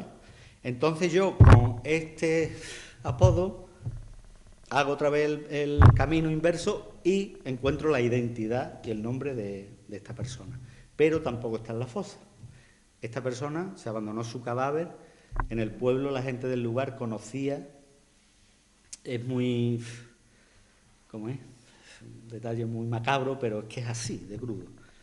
A este hombre lo abandonan posiblemente después de medio quemar el cadáver, lo dejan rodando allí en la sierra, y el lugar en concreto, ya la generación posterior lo conocía como el sitio donde estaba la calavera de Solano, ¿vale? Eso es real. Encuentro otra referencia, literal, pasado por las armas en cumplimiento del bando de guerra, pero la fecha junto a la información familiar y el lugar de procedencia del informe, que era la Guardia Civil de Valverde, me hace descartar a esta persona, ¿vale? Aquí vas encontrando, vas juntando datos y decides para acá o para allá. La causa general es otra cosa que hay que revisar. La causa general, no sé si sabéis muy bien lo que era, bueno, fue un intento de acumular datos muy precisos, pueblo a pueblo, de la salvajada de la Horda Roja con 2 motivos fundamentales, uno propagandístico y otro como herramienta para continuar la represión. Se hizo, pero se silenció porque ellos mismos vieron que no les salían los números, ¿sabes? Porque habían planificado ese documento como para decir, ¿no veis? Pero cuando compararon, dice, ojo, no hay color, guárdalo por ahí, ¿vale? La comparativa. Perdían claramente y esto no nos va a servir para esto, pero bueno, hay que revisarlo porque, no en todos los casos, pero en el caso de mi pueblo, hace mención expresa a 3 personas que le fue aplicado el bando de guerra. Luego nos está confirmando identidades. Aunque el dato sea cuantitativamente escaso, nos permite tener constancia documental para ello, además de reforzar la solidez de la versión oral en su conjunto. En otros archivos particulares, ya más de cada pueblo, digamos, ¿no? Hay que husmear si existen. Claro, yo en mi caso he encontrado uno muy interesante porque en mi pueblo la mayoría de personas era minero de profesión, trabajaba en las minas de Río Tinto, en la Río Tinto Company Limited, inglesa. Entonces, hay un archivo magnífico, espectacular, la fundación, ¿vale? Dentro de ese archivo hay una cosa que le llamamos el fichero de Mr. Taylor, que simplemente Mr. Taylor era un encargado de la compañía, ¿no? Un encargado de personal que contrataba a la gente y tal. Y entonces él tenía como un fichero particular para saber de qué pie cojeaba cada uno, y tenía unas 1.300 fichas, conté yo, ¿vale? En estas fichas, ¿qué anotaba? Pues anotaba detalles como la afinidad sindical del trabajador, esto previamente a la guerra, digo, para él controlar si había participado en huelga, ¿vale? Y tenía listado de los cuadros enteros de los sindicatos en los distintos pueblos de la cuenca minera, en fin, el hombre sabía de lo que hablaba, ¿no? Bien, pues tras el golpe militar hace unas anotaciones en la ficha, ¿no? Unas anotaciones que son una pista muy valiosa. Recoge así 400 casos de fusilados de la cuenca minera, la mitad de los cuales no estaban inscritos en registro civil alguno. En este fichero de Mr. Taylor yo encontré a 8 vecinos de mi pueblo, todos asesinados, los 8, ¿vale? 5 tenían la anotación desaparecido, ¿vale? José Ramón Esteban, el que os he dicho que murió por garrotevil, para que veáis qué grado de información tenía el hombre, ¿sabes? En una nota en inglés que es un poco ilegible, pero sí, o sea, se lee claramente condenado por corte marcial y muerto el 9 de marzo del 38, con exactitud, ¿vale? Otro de las personas de Justo, que es la persona de mayor edad que fusilaron en mi pueblo, es este hombre, Justo. 69 años tenía. La más joven es una niña de 19, ¿vale? En 5 de ellos, la única referencia o pista documental que tenemos, en otro pone desaparecido el 26 de agosto del 36, ¿vale? O sea, coincidiendo con la entrada de las tropas, ¿vale? En el mismo archivo, además de este fichero tan peculiar, también podemos consultar lo que son propiamente los expedientes laborales de cada trabajador, ¿vale? Ahí también encontramos datos muy interesantes, ¿vale? Quiero decir, estamos obligados a ver todos los papeles. Allí encontré una referencia, aunque sí conocía a la víctima, fecha de baja definitiva 27 de agosto. Esto es importante, ¿vale? Porque lo rutinario era que en todos ponía fecha de la baja 17 o 18 de julio, ¿vale? Cuando se da el golpe militar, se declara la huelga general, ¿vale? Entonces, en la ficha de los trabajadores pone baja 17 o 18 de julio, indistintamente. En otro caso, encuentro algo irrefutable, ¿vale? Literal, fallecido, muerto por la fuerza. Los archivos municipales, obviamente, hay que estudiarlos, ¿vale? Los archivos municipales son un poco desastres en general. Ya afortunadamente se van organizando un poco, yo no sé el de vuestro pueblo cómo estará, el mío un poco desastre y el de otros mucho. Además de que están expoliados. Por ejemplo, en todos los ayuntamientos se guardaba la documentación de Falange, que hubiera sido magnífico poder consultar, pero en muy poco se conserva siquiera alguna parte de la documentación de Falange. Uno es el Castillo de la Guarda, ¿vale? ¿Y esto por qué fue? Pues fue Martín Villa el que dio orden de que se destruyeran los archivos de Falange. Y en los pueblos más chicos, porque se conocen estas historias, pues era común de que el encargado del archivo o el secretario tal, sotoboche, le dijera, oye, fulanito, que aquí está el carnet de la Falange de tu padre, tal, llévatelo si quieres, ¿sabes? Y así se hizo en muchos sitios, ¿verdad? Además de eso, en 1960 se ordenó un gran expurgo a nivel nacional en todos los ayuntamientos, por orden. Documentos de asuntos criminales y civiles, además de papeles y documentos de índole gubernativa. Del periodo, venga, apuesta, del periodo 1936 a 1943. Puede ser casual, ¿no? No. Entonces, los archivos municipales, aun con estas carencias, pues obviamente hay que trabajarlos, claro. En el padrón municipal volvemos a lo mismo, lo que os decía, fuentes principales y fuentes de corroboración de lo que tú ya sabes, pero que hay que verlas. En el padrón municipal del Madroño, claro, si tú vas allí y ves esto sin saber nada, pues no te enteras de nada, ¿no? Pero si lo ves sabiendo algo, te tienes que sonreír por dramático que sea, ¿vale? En los padrones municipales, normalmente en el ejercicio, pues como sabéis, fallecidos en este ejercicio, nacidos en este ejercicio, altas por cambio de vecindad y bajas por cambio de vecindad, ¿no? Básicamente, ¿no? Bueno, pues en el padrón municipal de mi pueblo, en el ejercicio de 1938, me encuentro manuscrito, ¿vale?, con el epígrafe literal: pérdida de vecindad por ausentarse y otras causas, ¿vale? Entonces me leo la relación. En esta relación de 140 personas figuran 23 vecinos que habían sido asesinados, ¿vale? Y otra decena al menos que estaban encarcelados. Es curioso, ¿eh? Pérdida de vecindad por ausentarse y otras causas. En los archivos municipales voy ya más ligero, ¿eh? Otra documentación imprescindible es la documentación de quintas, ¿vale? En la documentación de quintas podemos encontrarnos sorpresas espectaculares. A mí me ocurrió una cosa: yo me había visto la documentación de quintas en una primera fase de mi investigación, pero yo ahí estaba en la búsqueda de completar las identidades, lo que os he dicho, el primer paso, ¿no? Este hombre, ¿cómo se llamaba? ¿Quién era? ¿Qué edad tenía? ¿Vale? Pero claro, la documentación de quintas es un tocho importante. Entonces, cuando nos planteamos la posibilidad de la exhumación, un día que tenía libre me fui al archivo con idea de ver las actas de alistamiento, las tallas de las personas, por si exhumábamos la fosa, tener ese dato, ¿vale?, para los forenses y tal. Y entonces me llevé una sorpresa espectacular, ¿vale? Encontré una víctima de la que nadie me había hablado, un caso, pero es muy interesante, ¿vale? En las actas de alistamiento, que es justamente cuando se tallaban los quintos y todo esto, aparecían notas sobrepuestas, ¿vale? Yo entiendo que esto se hizo porque, claro, en el periodo de la guerra, en la zona ocupada por los golpistas, se movilizaron 15 reemplazos, es decir, de reemplazos que ya habían hecho su servicio militar y de otros que no lo habían hecho. Entonces, cuando empezaron a reclamar gente, el alistador o el que fuera ponía, ya os digo, sobre el acta de alistamiento: fallecido, que es un eufemismo, porque yo sé que este hombre tampoco murió de resfriado, ¿sabes? Pero bueno, pero en otros son más explícitos: bando de guerra. En otro, bando de guerra y desaparecido, las dos cosas, ¿vale?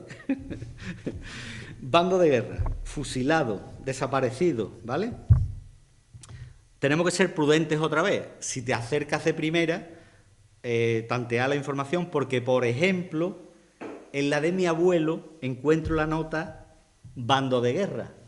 Es una imprecisión terminológica, puesto que mi abuelo fue condenado a muerte en consejo de guerra y tal, pero bueno. Encuentro otro bando de guerra de una persona que está inscrita en el registro civil de Nerva. Vuelvo a la conveniencia de revisarse los registros civiles de los vecinos también, ¿vale? Esto no demuestra nada, ¿vale?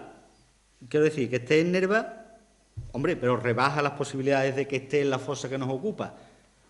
Yo no lo he computado, ¿vale? Pero hay que ser muy prudente, porque si conocemos casos, por ejemplo, por quedarme en mi pueblo, un hombre que era vecino de Nerva ya entonces, pero era del Álamo, en fin. Este hombre lo matan, lo hieren gravemente en una de las batidas, muere a las pocas horas y lo entierra su familia, sus compañeros de huida, entre ellos un hermano que después fusilan también, ¿vale? Y lo entierran ellos. Y sin embargo, en el año 43 lo inscribe la viuda en Nerva. ¿Y qué pone en el acta de fallecimiento? Fusilado en Nerva, ¿vale? Esto se explica fácil. La viuda, situaros en el 43, necesita inscribir a su marido. Y tendría la suerte, que otros no tuvieron, de encontrar, por supuesto, siempre gente de orden que estuviera dispuesta a declarar que este hombre había muerto, a mentir, una mentira piadosa. Y claro, era mucho más farragoso hacerle comprender al juez que su marido estaba en el campo, no sabía ni dónde, y que lo escribiera, que decir, lo mataron en Nerva y vamos que nos vamos. Por eso os advierto de que también la cautela que hay que tener, ¿vale? En los expedientes de prórroga de esta documentación de quintas también encontramos cosas interesantes y, por ejemplo, en un expediente de prórroga, sancionado y desaparecido, otro de los fusilados, ¿vale? En los expedientes de prórroga, además, hay que tener la picardía de ver bastantes años después de finalizada la guerra. ¿Por qué? Porque es una fuente de información. Por ejemplo, yo encontré una en el que, en 1943, un hijo de fusilado alega, para no ir al servicio, que es hijo de viuda. Pero claro, no está escrito. Entonces, el juez, esto no siempre pasaba, pero en este caso pasó, el juez abre un expediente, declaran testigos, ¿vale? 3 testigos que testifican que había sido fusilado en Nerva el 22 del 9 del 36. Nos sirve para la represión en su cómputo y nos sirve para excluirlo del grupo de la fosa, ¿vale? Entonces, de la relación nominal, pues tenemos una idea bastante aproximada, aunque obviamente siempre seguro, vamos, con fallos, ¿no? Como os contaba, era muy típico llevarse personas de un pueblo a otro, y objetivamente este es uno de los factores que mayor riesgo en el cómputo exacto nos puede acarrear, ¿sabes? Porque en el caso del Madroño parece claro, por todos los testimonios que he cogido, que algunos de los vecinos se llevó a Nerva y se fusiló allí. ¿Pero cuánto? Yo he calculado de 1 a 3 y en mi hipótesis los dejé como dudosos, no los computé, ¿vale? Pero no demuestra nada, ¿vale? De 1 a 3. Por estas mismas razones que os comentaba, de gente que se traía a fusilar a otros pueblos, o en el caso de mi pueblo, porque se cerraba la bolsa sobre la cuenca minera, ¿vale? Y entonces venía rodando gente. Ocupaban San Lucas la Mayor, la gente huía, ¿vale? ¿Hacia dónde? Hacia Gerena, Recolla. Se ocupaban esos pueblos. Más gente huyendo hacia Castillo de las Guardas, ¿vale? Se ocupaba Castillo, hacia la cuenca. Entonces había allí un caos de personas huidas.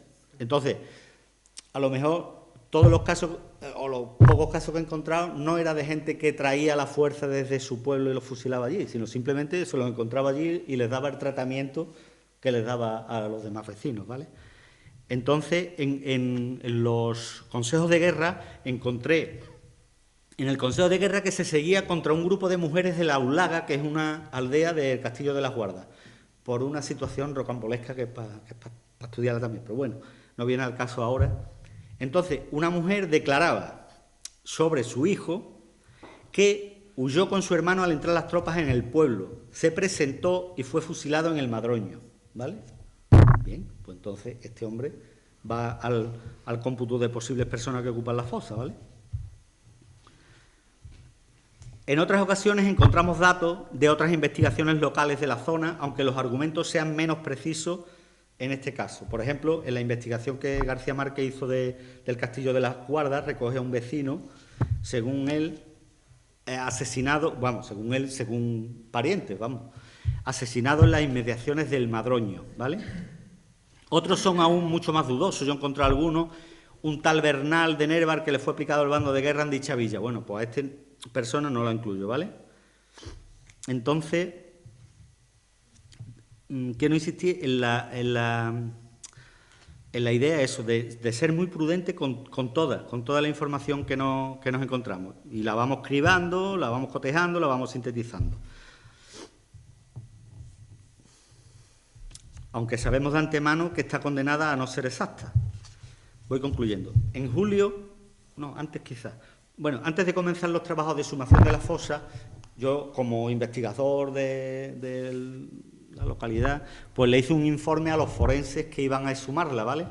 Un poco dándoles mis previsiones, en qué me basaba, un poco lo que os he contado a ustedes, ¿no?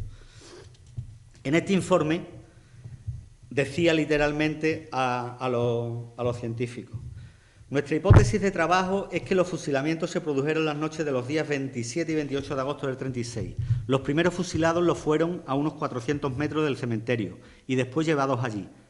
Otra persona fue asesinada unos días más tarde y otra el 15 de septiembre. Debe ser la última que ocupa la fosa.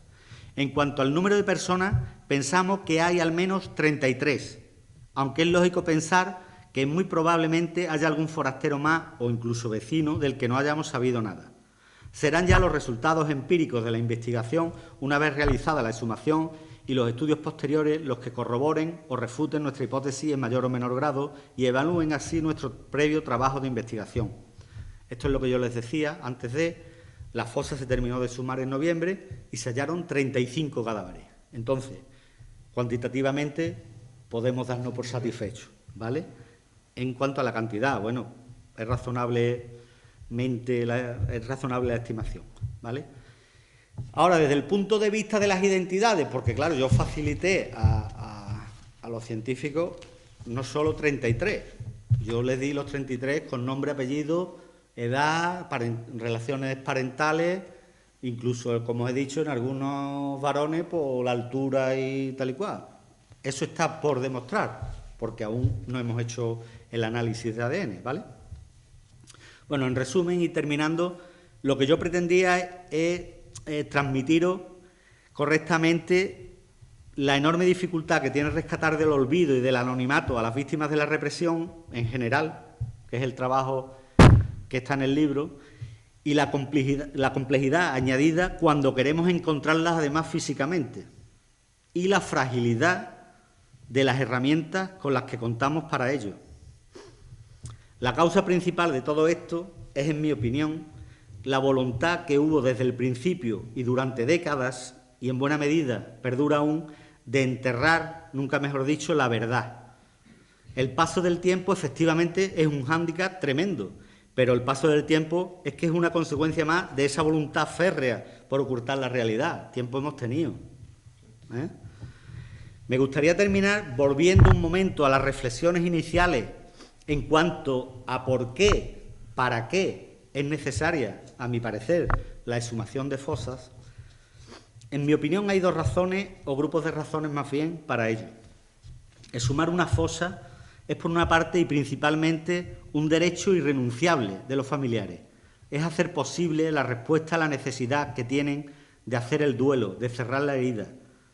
Es también un deber cívico de toda la comunidad para con cualquiera de sus muertos, no digamos con estos que murieron por defender ideales de libertad y de justicia social a manos de quienes aniquilaron estos ideales durante décadas.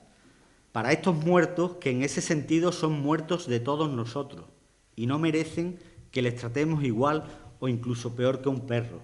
En otro orden de cosas, exhumar una fosa, además, es una sobrecogedora y monumental lección de historia, porque, como comentamos al principio, la barbarie siempre puede reproducirse. Exhumar una fosa supone precisamente desenterrar la verdad sepultada. Tengan en cuenta, en este trabajo, en este caso concreto que les he contado, que de 13 de las personas que yo digo que están en la fosa, de 13, que suponen un 40%, no hay ninguna referencia de su muerte, por tenue que sea, ninguna, ¿vale? Así que, por un lado, si no existiera esta investigación, ¿os imagináis que hoy llega a mi pueblo un investigador con ánimo de sacar a la luz? Posiblemente ya no sería capaz de llegar al mismo listado que yo, porque los referentes orales han desaparecido, ¿vale? Aun existiendo la investigación, habría quien dijera, y los había realmente, en que lo que yo pongo aquí, eso era tu opinión, pero demuéstralo, ¿sabes? Los había, ¿eh? Sin embargo, los 35 cadáveres amontonados, con signos evidentes de violencia, los cráneos con orificios de proyectiles, las fracturas perimortem, los casquillos de balas de Mauser, eso no es ninguna opinión, eso ya son evidencias abrumadoras. Exhumar una fosa, en definitiva, es una prueba contundente, irrefutable, de lo que el presidente del Gobierno y otros muchos se empeñan en negar. Muchas gracias.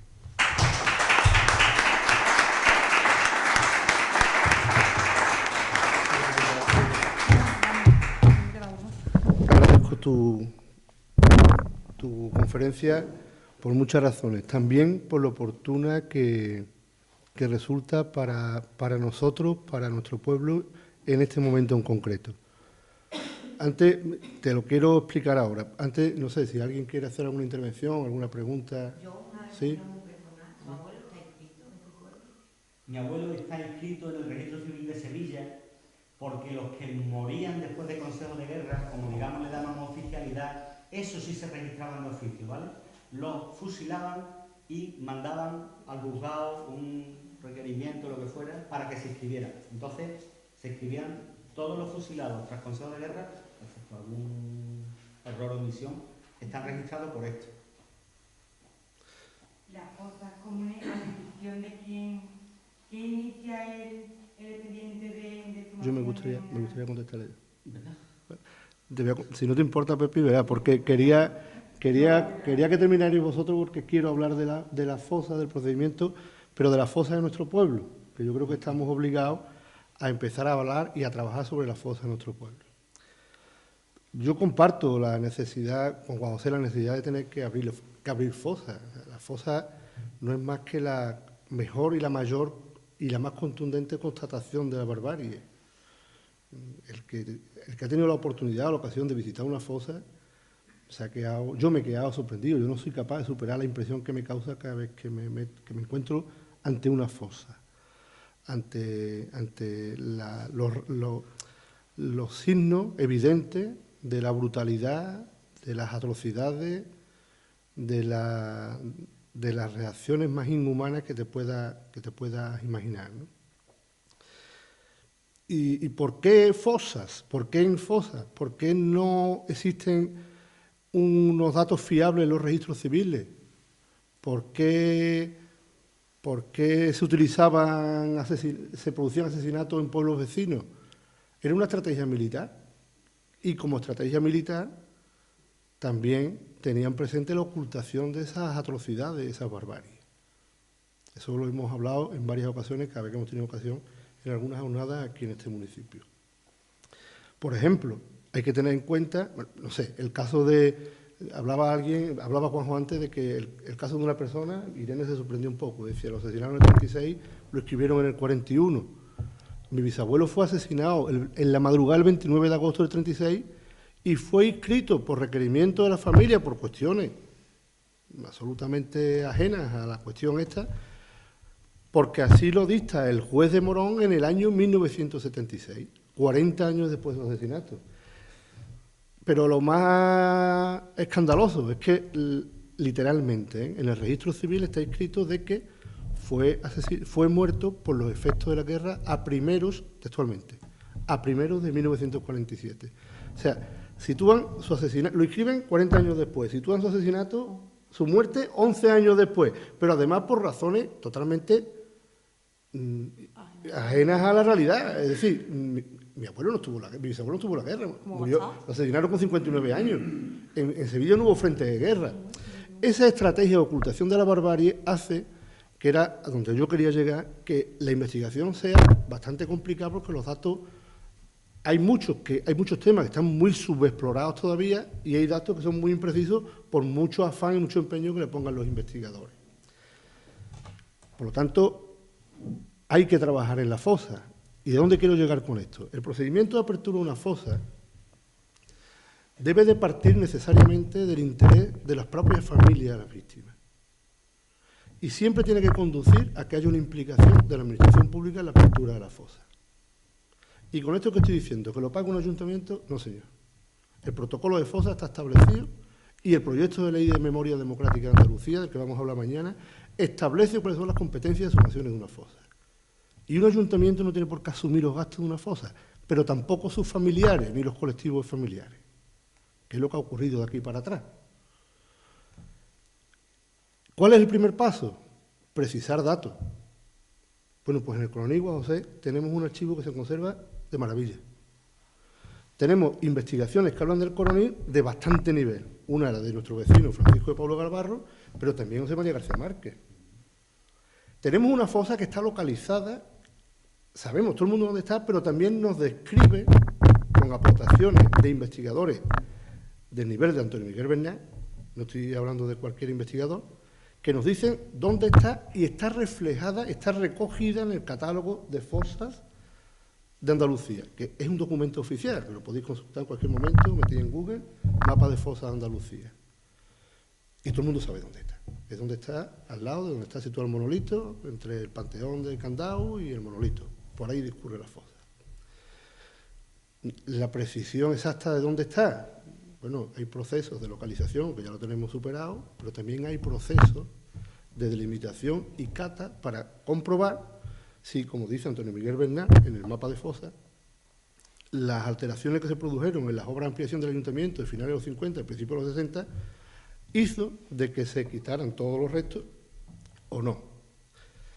Julio Caraballo, que fue un becario que estuvo aquí durante algunos años estudiando, investigando los archivos municipales, concreta, fijaros, está hablando de investigadores, uno local, que le puso mucho empeño y mucho entusiasmo a su investigación, y otros del nivel de García Márquez, Antonio Miguel Bernal y Julio Caraballo. Pues de la fosa nuestra, que está localizada en el mapa de fosa, dan 3 datos totalmente diferentes. Julio Caraballo dice que puede que albergue 70 cuerpos. Paco Calvarro que 120. Y José María García Márquez habla de 149 asesinados en el Coroní, o por lo menos represaliados. Pero es que además, Paco Calvarro concreta que de los 120 puede que del Coroní haya 30 nada más. Fíjate la imprecisión de los datos, porque esos datos han sido víctimas, han sufrido las consecuencias de esa estrategia de ocultación. ¿Por qué he querido explicar esto, Juanjo? Aprovechando que tenemos la televisión local. Nosotros hemos iniciado un trabajo que debe determinar la apertura de la fosa. Y yo hoy quiero agradecer el esfuerzo y la colaboración que estamos encontrando en algunos vecinos descendientes de víctimas. Chaquimari, una de ellas, los componentes de la Junta Directiva de la asociación, está Rafael, estoy hablando, Luis, de vecinos que están colaborando con nosotros en algo tan importante como es el inicio. Y el inicio es solicitar a descendientes de víctimas que soliciten al ayuntamiento a través de la asociación que se inicien los trámites para la apertura de la fosa. Eso nos debe permitir poder llegar a una precisión más exacta en los datos, pero sobre todo facilitar camino para cuando llegue el momento de la identificación de los restos. Porque una fosa no tiene por qué terminar en la exhumación de los restos, no debe terminar ahí. Estamos hablando de personas con sus identidades, lo explicaba Juan José ahora magníficamente. La constatación no la vamos a encontrar en cuanto empiezan a aparecer los primeros restos, las primeras lesiones perimortes, los primeros agujeros en los cráneos, los primeros proyectiles de Mauser. Pero ¿de quién estamos hablando? ¿Cómo se llama esa persona? ¿Cómo se llamaba esa persona? ¿Cómo poder consolar a ese familiar que nunca ha cerrado el duelo de esa pérdida? Está claro, es recogerlo, identificarlo, cruzar datos y entregar los restos a sus familiares. Que además lo que dice el proyecto de ley andaluza de memoria democrática, quien tiene que decidir sobre el destino final de los restos son los familiares. Entonces, ¿por qué digo esto? Hombre, yo, aprovechando que está la televisión local, aprovechando que estáis ustedes, aprovechando que tenemos un proceso abierto, sí me gustaría que todo aquel familiar que tenga interés en que se abra la fosa del Coroní, que se averigüe si todavía albergan muchos cuerpos, porque aquellas obras, ampliación, no fueron lo desastrosas que tememos que pudieron ser, ojalá no sea así, ¿no? Poder recuperar aquellos restos y entregarlos a sus familiares, y recuperarlos sobre todo del olvido y dignificar su memoria, que es lo menos que podemos hacer por ellos, ¿no? Entonces, me gustaría que todo aquel familiar descendiente con líneas genealógicas directas que esté interesado en los mismos objetivos que nos hemos planteado en nuestra asociación, pues que se acerque a nosotros, que le entregamos el documento a través del cual no va a comprometer a nadie. Es decir, lo único que vamos a hacer es reforzar, ir creando una base de datos de familiares, pues si llega el momento de la constatación, del cruce de perfiles genéticos, pero reforzar una petición que yo estoy convencido que al equipo de gobierno no hay que convencerlo, pero que nos puede permitir que a lo mejor la Dirección General, nuestro proyecto, tenga más prioridad o menos en función al respaldo de vecinos que haya detrás de esa petición, ¿vale? Por eso te he querido contestar, porque es que estamos metidos en ese proceso en el que me gustaría encontrar con la colaboración. ¿Cómo poder aportar la petición y la firma individual? Pues a través de cualquiera de los miembros de la Junta Directiva, Rafael Iglesias, Manuel Lara, yo, Lucía Ocaña. Si queréis en el Ayuntamiento podemos dar algunos. Al final lo que pretendemos es hacer una petición conjunta que a la que el Ayuntamiento de Conil le dé traslado a la Administración, que en realidad tiene la competencia y la obligación, que es la Junta de Andalucía a través de la Dirección General. Eso es lo que quería decir. Sí, yo quería postillar que efectivamente en el caso de mi pueblo el proceso se inició así. Yo me elegí un poco en coordinador allí de las peticiones de la familia, pero todo pasó o se inició ahí. Una petición del tipo, yo fulano de tal, me consta que mi familia, mi abuelo, fulano tal, fue represaliado y sus restos están en la fosa común del cementerio, y pidiendo al ayuntamiento, en este caso al alcalde, que por favor hiciera cuanto estuviera en su mano por tal. Ese fue el requisito original. En mi pueblo, pues partiendo de la listado de gente que yo suponía que estaba en la fosa, pues creo recordar que más del 60% de las víctimas encontré familiares que hicieron esa petición al Madroño, al ayuntamiento, y ahí se inició todo. Y respecto también a los registros civiles, porque ha sido un dato que no he comentado, pero para que os hagáis una idea, de las víctimas de mi pueblo, que fueron unas 60 en número redondo, 60 muertos, 60 muertos en un pueblo que tenía 1000 habitantes. En la fosa hay 35, que ya lo sabemos, pero muertos fueron 60 en otras circunstancias. Bien, pues de esos, los inscritos en registros civiles no llegan a la cuarta parte a fecha de hoy. Pero es que a fecha de hoy hemos intentado, con otras asociaciones, la de Castillo de las Guardas, hemos intentado nos hemos plantado ante el juez con las pruebas que más o menos por encima os he comentado. Persona por persona, oye, pues de esta persona tenemos esta constancia, aparte de las de los familiares que corroboran que en su casa siempre se conoció esto. El juez no nos ha dejado inscribir a ninguno. La media, como sabe, la media a nivel nacional de inscritos en los registros civiles son el 30% de los desaparecidos. En el Coronel no llega al 18%. Y en algunos casos, como en el caso de mi bisabuelo comentaba antes, 40 años después, en el Coronel no llega al 18% de inscritos en los registros civiles. Eso formó parte también, como decía antes, de ese trabajo de ocultación de lo que ocurrió, de la verdad de lo que ocurrió. En fin, yo creo que hay un reto que debemos asumirlo como generación, ¿no? Debemos asumirlo como un compromiso con la memoria y con la dignidad de estas personas que sufrieron.